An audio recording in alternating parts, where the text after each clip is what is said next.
In the summer of 1873, widower Samuel Creek had grown accustomed to the endless silence of his New Mexico ranch until the morning he discovered a young African-American woman shackled to the red sandstone formations 20 miles south of his property.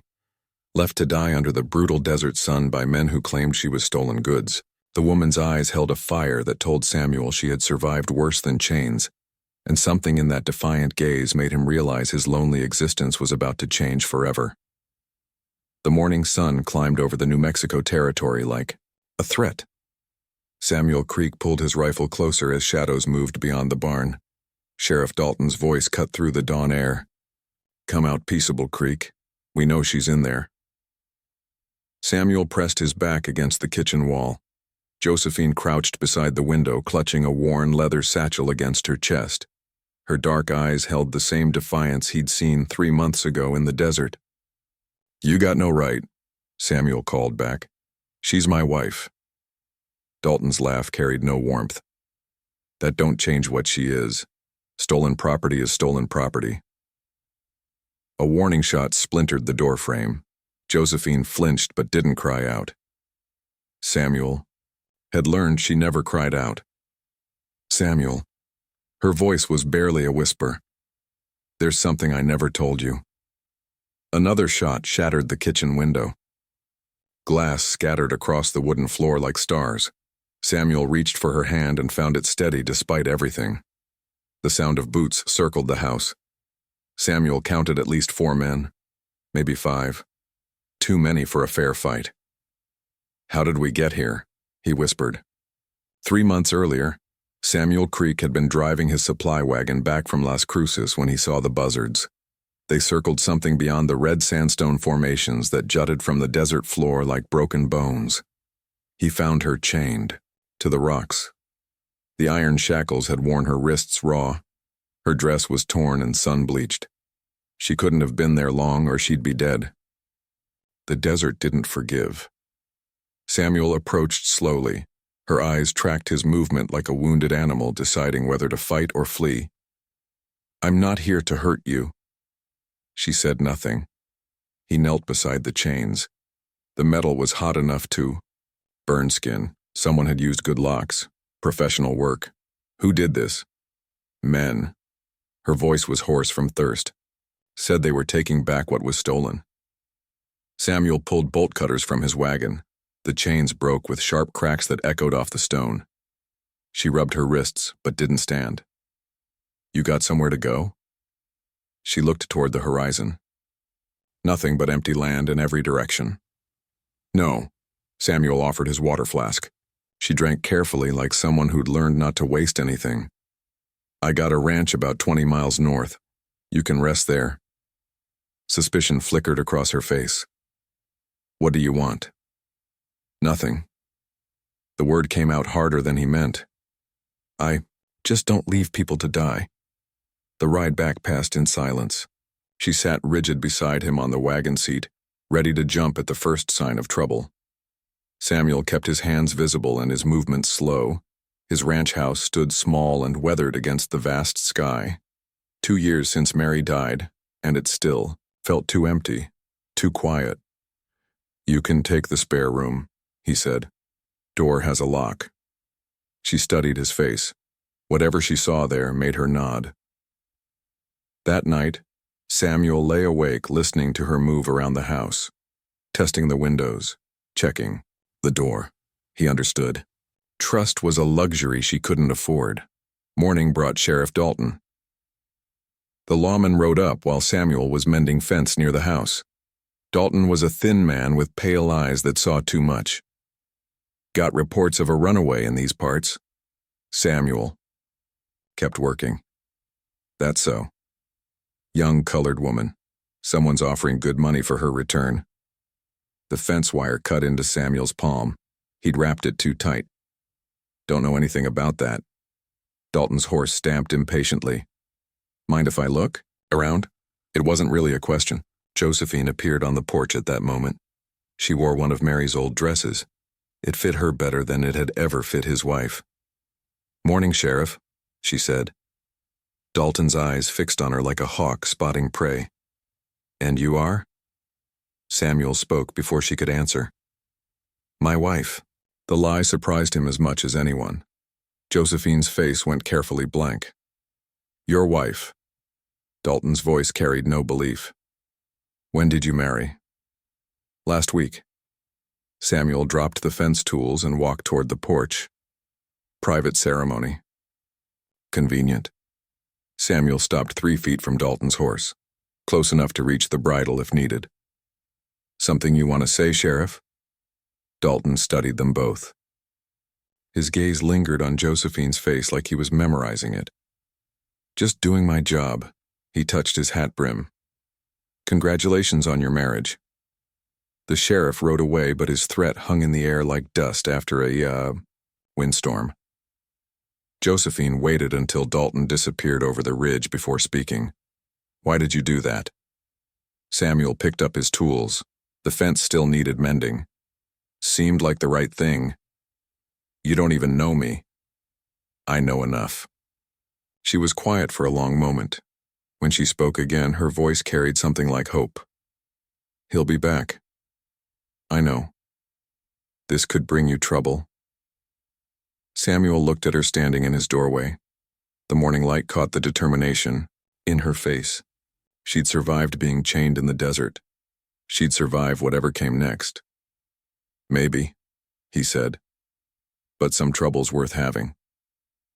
That evening they sat on opposite sides of his kitchen table like strangers negotiating a business deal. Which, Samuel supposed they were. We could make it legal, he said. The marriage, if you want. Josephine's hands rested flat on the wooden surface. No rings, no jewelry of any kind. Everything she owned had been taken or left behind. What would that mean? Protection. For both of us. Samuel stared into his coffee cup. I need help with the ranch. You need a reason to stay that Dalton can't argue with. And if I say no, then you say no. She was quiet so long Samuel wondered if she'd fallen asleep. When he looked up, she was watching him with those dark eyes that seemed to see straight through to his bones. I haven't told you everything, she said. Don't expect you have. My papers might not be exactly legal. Samuel felt something cold settle in his stomach. If she was actually escaped property, helping her made him a criminal. His ranch, his freedom, everything he'd built could disappear. How not legal? The kind that could get us both hanged. The kitchen clock ticked loudly in the silence. Outside, coyotes called to each other across the empty miles. Samuel thought about Mary, about the promises he'd made at her graveside, about the kind of man he wanted to be. Well, he said finally, guess we better make this marriage look real convincing. Josephine's smile was small but genuine, the first he'd seen from her. Yes, she said, I suppose we better. They married at sunrise 3 days later. The preacher, in Las Cruces, asked no questions when Samuel placed gold coins on his desk. Josephine wore Mary's wedding dress. It hung loose in places, but the color suited her better. The ceremony lasted 5 minutes. Josephine's hand trembled when she signed the papers. Her penmanship was better than Samuel's. The ride home passed in careful silence. Husband and wife by law. Strangers by everything else. Samuel moved his belongings to the barn that first week. Josephine protested, but he insisted.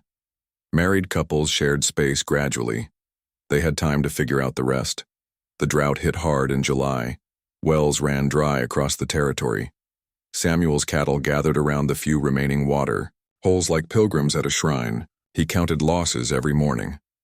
Josephine appeared at his shoulder during one particularly grim tally. How bad? Bad enough. Samuel wiped sweat from his forehead. Lose many more, and we'll be eating beans all winter. She studied the ledger, book in his hands. Her eyes moved quickly across the columns of numbers, too quickly for someone who could barely read. You're calculating the feed costs wrong. Samuel looked at the figures again. She was right. He'd been estimating high by nearly 20%. Where'd you learn arithmetic? Josephine took the ledger and made corrections in neat script. Here and there. She handed the book back. Their fingers brushed. Samuel felt calluses on her palms that matched his own. The work brought them closer. They developed rhythms. Samuel would start the morning chores while Josephine prepared breakfast. She'd mend fence while he tended the animals. Neither spoke much, but the silence felt comfortable. Shared. Evenings found them on the porch watching sunset paint the desert red. Samuel would whittle while Josephine mended clothes. Sometimes she hummed old songs under her breath. Melodies that spoke of places far from New Mexico. "What was your childhood like?" he asked one night. Josephine's needle paused in the fabric. "Different than this." "Good different or bad different?" "Both." Samuel waited for more. None came. He'd learned not to push. Josephine shared pieces of herself like a miser spending coins. Carefully, reluctantly. August brought a broken windmill pump. Samuel struggled with the mechanism for 3 days before Josephine climbed the tower herself. Her small hands fit, places his couldn't reach. Water flowed again by evening. "Thank you," Samuel said. Josephine climbed down slowly. Her face was flushed from the heat and effort. Sweat made dark stains on her dress. "We need each other to survive out here." The simple truth of it settled between them. Partnership born from necessity. But Samuel caught himself watching her more often. The way she moved. The concentration on her face when she worked. The rare moments when she laughed. September brought visitors. Samuel was shoeing a horse when he saw the dust cloud approaching. 2 men on horseback. One rode like quality, the other like hired muscle. "Expecting company?" Josephine asked from the barn doorway. "No." She faded back into the shadows. Samuel finished with the horseshoe and wiped his hands clean. The riders were close enough now to see their faces. Neither looked friendly. The well-dressed man dismounted first. His clothes were expensive but travel-worn. His companion stayed mounted, hand resting near his gun. "Afternoon," the stranger said. "Name's Collins. I'm looking for someone." Samuel kept his expression neutral. "Lot of empty country out here. Easy to lose people." Collins smiled without warmth. "Young woman, about 20, light brown skin. Goes by different names. Don't know anyone like that. She's stolen property, worth considerable money to the right people." The words hung in the air like smoke. Samuel felt anger rise in his chest but kept his voice level. "I don't deal in people." Collins' companion shifted in his saddle. Leather creaked. The sound carried threat. "Perhaps you misunderstood," Collins said. "We're not buying.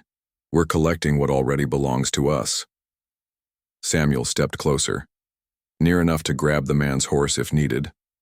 "You're on my land now. My rules." Collins studied the house behind Samuel, looking for signs of occupancy. Windows, doors, places someone might hide. "Mind if we water our horses?" "I do mind." The standoff stretched like a rope under tension. Finally, Collins remounted. "We'll be in the area for a few days. If you see anything, there's a reward." They rode away trailing dust and unspoken promises. Samuel found Josephine in the barn. She sat on a hay bale, perfectly still, listening. "They're gone." She nodded but didn't move. Her hands were clenched in her lap. "This is about you." "Yes." "Want to tell me what I'm protecting you from?" Josephine looked up. Her eyes held pain older than her years. Men like that don't take no for an answer. Samuel sat beside her on the hay, close enough to offer comfort, far enough to give her space. "I won't let them hurt you. You don't understand what you're promising." "Then tell me." Josephine was quiet for a long time. Outside, wind moved through the desert grass like whispered secrets. "My papers," she said finally. "They're not just forged, they're stolen from a dead woman."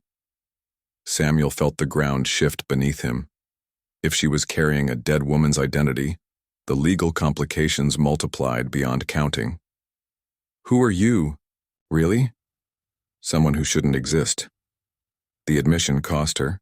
Samuel saw it in the way her shoulders curved inward, the careful distance she put between them. "That night you found me," she continued. "I wasn't just left to die, I was supposed to disappear completely." Samuel understood now. The professional locks, the remote location. Someone had paid good money to erase her from the world. Why?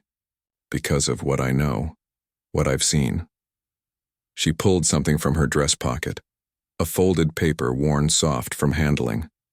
"I took this when I escaped. It's part of something bigger, dangerous." Samuel didn't reach for the paper. Some knowledge came with prices too high to pay. "Does it change anything?" he asked. "Between us?" Josephine searched his face, looking for judgment, disgust, reasons to run. Should it? Samuel thought about Mary, about the promises they'd made to each other, about building something good in hard country. "No," he said. "Doesn't change anything." Relief flickered across Josephine's features like sunlight through clouds.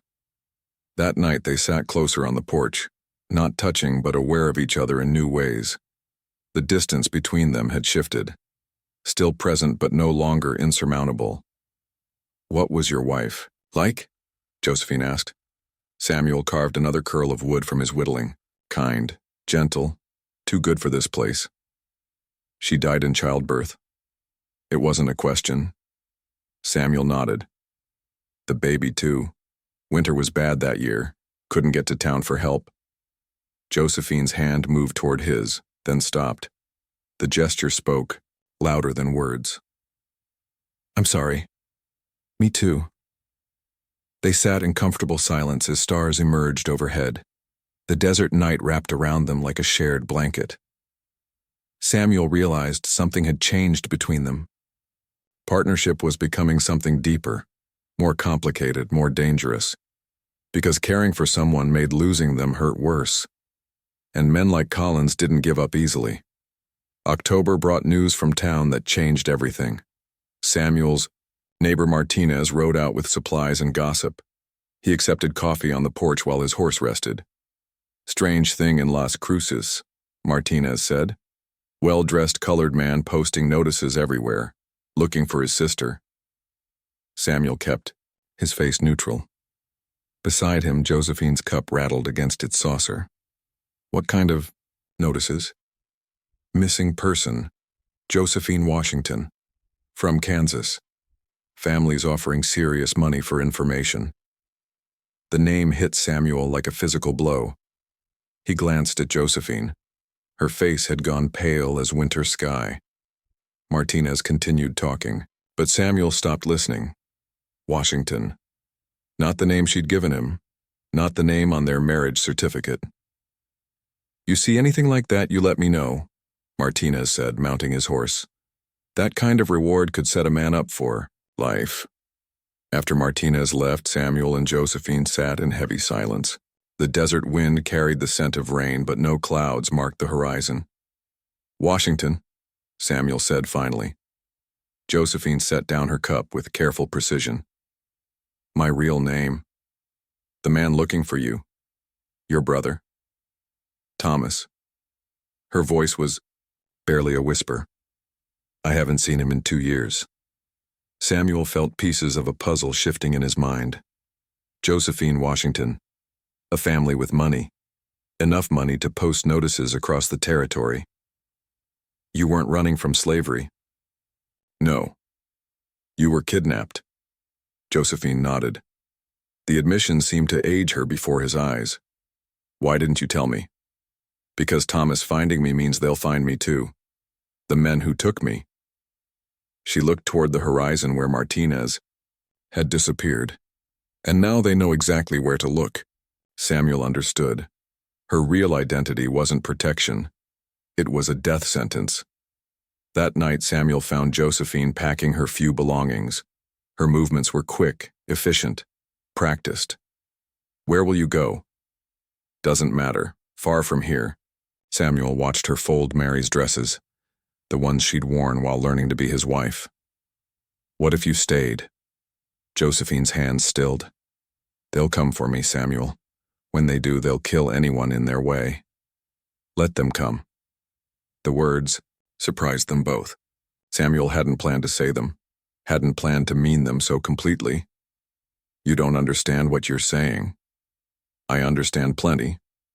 Samuel took the dress from her hands, set it aside, looked into eyes that held too much fear for someone so young. I understand you're my wife. I understand this is your home. I understand some things are worth fighting for. Josephine studied his face like she was memorizing it. They have money, power. They own sheriffs and judges. They don't own me. Something shifted in her expression, hope wrestling with despair. 2 days later, Sheriff Dalton returned. This time he brought company. 3 men in dusty suits who looked like they'd traveled far and fast. Samuel met them in the yard. Josephine watched from the kitchen window. Afternoon, Creek, Dalton said. These gentlemen have some questions about your wife. The lead stranger stepped forward. His eyes were cold as winter stone. Name's Bradley. I represent certain business interests in Kansas. We're looking for stolen property. My wife isn't property. Bradley smiled without warmth. Your wife is Josephine Washington, daughter of Marcus Washington. She disappeared from Kansas 2 years ago with sensitive documents belonging to my employers. Samuel kept his voice level. Don't know anything about that. The documents detail certain business arrangements, land deals, political agreements, information that could embarrass important people. The pieces clicked together in Samuel's mind. Josephine hadn't just been kidnapped. She'd been silenced. We're prepared to offer substantial compensation, Bradley continued. Return the woman and the documents. Everyone walks away happy. And if I refuse? Bradley's smile widened. Why would you refuse? She's not really your wife. The marriage is clearly a sham to protect a fugitive. Samuel felt anger rise in his chest, hot and dangerous. Careful what you call my wife. Come now, Creek. A man like you? A woman like her? Nobody believes that fairy tale. The insult hung in the air like smoke from a grass fire. Samuel took a step forward, close enough to smell Bradley's expensive cologne mixed with trail dust. Get off my land. Bradley's companions moved closer, hands drifting toward weapons. Think carefully, Bradley said. We know she's here, we know what she stole. This can end easy or hard. I said, get off my land. The standoff stretched taut as barbed wire. Finally, Bradley stepped back. We'll be at the hotel in Las Cruces for 3 days. After that, we'll solve this problem ourselves. They rode away, trailing threats and dust. Samuel found Josephine in the kitchen. She sat at the table, staring at her folded hands. You heard most of it. Samuel sat across from her, the same table where they'd negotiated their marriage, where they'd shared quiet meals and comfortable silences. Tell me about the documents. Josephine looked up. Her eyes held the weight of terrible knowledge. My father worked with federal investigators, exposing corruption in territorial governments, land fraud, bribery, murder. She paused. The night I was taken, he'd just finished gathering evidence against a network of politicians and businessmen. You took copies. I took everything. Names, dates, financial records, enough to destroy powerful people. Samuel understood now. The leather satchel she'd carried. The papers she'd guarded so carefully. Where are they now? Hidden, safe. Will you give them up to save yourself? Josephine's laugh held no humor. You think they'll let me live? After what I know? The truth settled between them like a stone dropping into still water. There would be no negotiations, no safe compromises. That evening, Samuel walked the perimeter of his property, checking sight lines, defensive positions, planning for war. He found Josephine sitting on the porch when he returned. She'd been crying, but her tears had dried. I should leave tonight, she said, before they come back. Samuel sat beside her, close, enough to touch but not touching. Where would you go? Mexico, maybe California. Alone? Yes. The word cut deeper than Samuel expected. Somewhere in the months of shared work and quiet evenings, alone had become unthinkable. What if you didn't have to run? Samuel, what if we stood and fought? They'll kill you. Maybe. Maybe not. Josephine turned to face him. Moonlight caught the tears threatening to fall. Why would you do that? Die for someone you barely know? Samuel thought about Mary, about promises made and broken, about the kind of man he wanted, to be in the face of darkness. Because I know enough, he said. I know you're brave, I know you're kind, I know you make terrible coffee but excellent biscuits. Despite everything, Josephine smiled. I know you hum when you work, Samuel continued. I know you're too smart, for your own good. I know you care about people you barely know. He reached for her hand, found it warm and steady. I know you're my wife, not on paper, not for show, but in the ways that matter. Josephine squeezed his fingers. Samuel, I know I love you. The admission hung between them like a bridge across impossible distance. Even if it kills me, Samuel said, I love you. Josephine leaned forward, pressed her forehead against his. I love you too. They sat together in the desert night, holding each other against the darkness closing in. Tomorrow would bring violence. Tonight brought truth. Dawn broke gray and hostile. Samuel checked his rifle one last time. 6 shots. He'd made each one count before. Josephine crouched by the window, leather satchel pressed against her chest. Like armor. The documents inside had started this war. Maybe they'd end it too. Samuel. Her voice cut through the morning stillness. I should have told you everything from the beginning. Doesn't matter now. Sheriff Dalton's voice carried across the yard. Last chance, Creek. Send her out and nobody gets hurt. Samuel counted shadows moving beyond the barn. 4 men, maybe 5. Professional killers disguised as lawmen. She's my wife, Samuel called back. She stays with me. Dalton's laugh held no warmth. Your wife is stolen property. You're harboring a federal fugitive. The first shot shattered. The kitchen window. Glass scattered across the floor like fallen stars. Josephine didn't flinch. Samuel had learned she was stronger than she looked. I don't care who you were, Samuel whispered, loading another round. I care who you are. Josephine's eyes softened despite the chaos.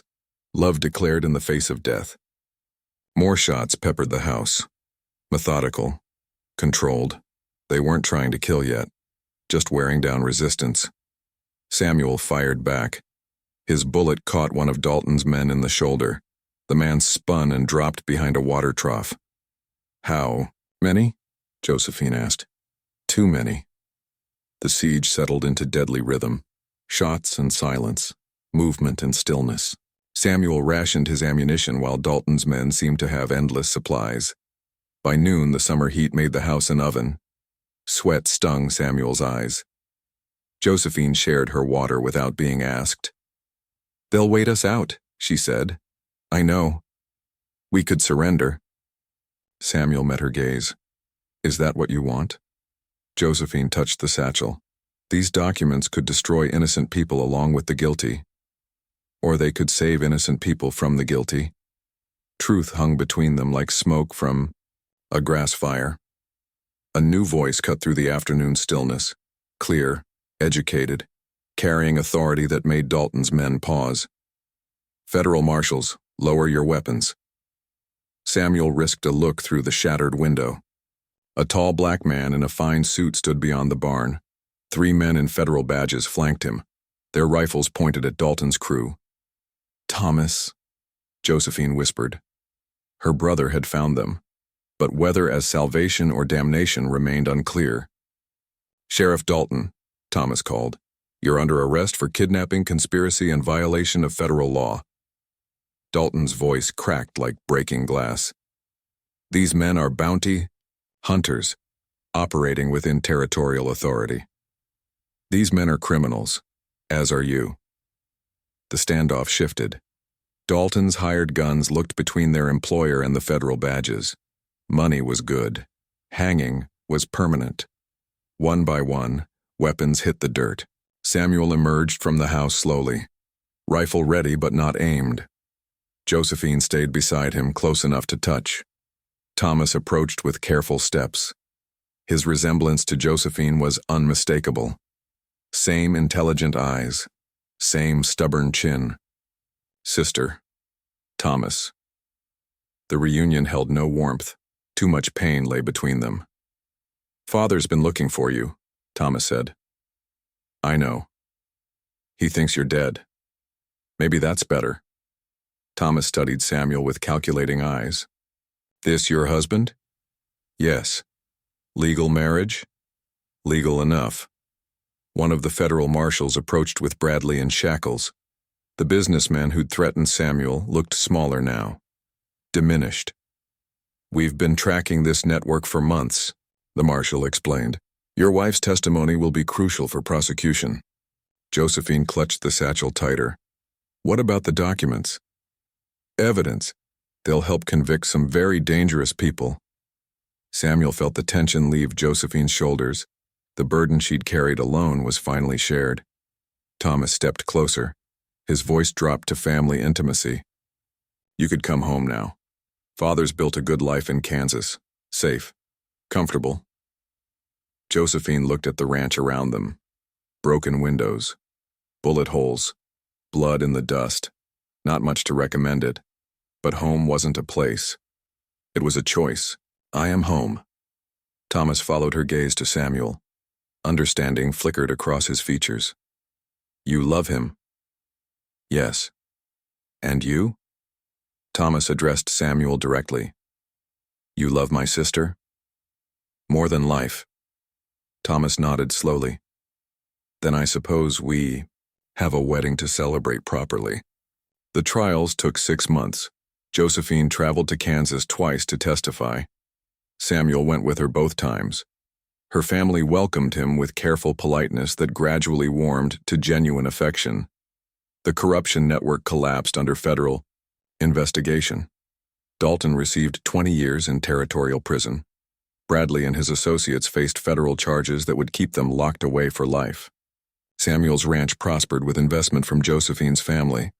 But more importantly, it became a beacon for travelers, a place where people could find shelter without judgment. They remarried in spring with both families present. Thomas performed the ceremony, having studied law as well as business. The vows they spoke were chosen carefully, promises made with full knowledge of their cost. Josephine kept her father's documents, not as weapons, but as reminders. Power corrupted. Justice required vigilance. On quiet evenings, they sat on their porch watching desert sunsets paint the sky impossible colors. Sometimes Josephine hummed old songs. Sometimes Samuel whittled. Always they sat close enough to touch. Do you ever wonder what would have happened? Josephine asked one night. If you'd ridden past those rocks? Samuel considered. Someone else would have found you. Maybe, maybe not. Definitely. Women like you don't stay lost long. Josephine smiled. Women like me? Strong. Smart. Too stubborn to quit. She leaned against his shoulder. Solid. Real. Chosen. I love you, Samuel Creek. I love you too, Mrs. Creek. Stars emerged overhead like scattered diamonds. The desert night wrapped around them like a shared blanket. Tomorrow would bring new challenges. Tonight brought peace. They'd built something good in hard country. Something worth the price they'd paid. Samuel and Josephine Creek sat together in comfortable silence, watching the vast sky above New Mexico territory. Their love story had begun with chains and chaos. It continued with choice and commitment. Some stories ended with rescue. Theirs began there. The wind carried the scent of rain across the desert. Change coming, but they'd weather it together, like they'd weathered everything else, with love, with stubbornness, with the quiet strength of two people who'd chosen each other against impossible odds. And that is all to the story for now. Please let me know where you are tuning in from. Perhaps we will create a story there. Consider liking this video and subscribing to our channel, and if you enjoy our content, click this video on your screen. I promise you, it's worth watching. See you tomorrow.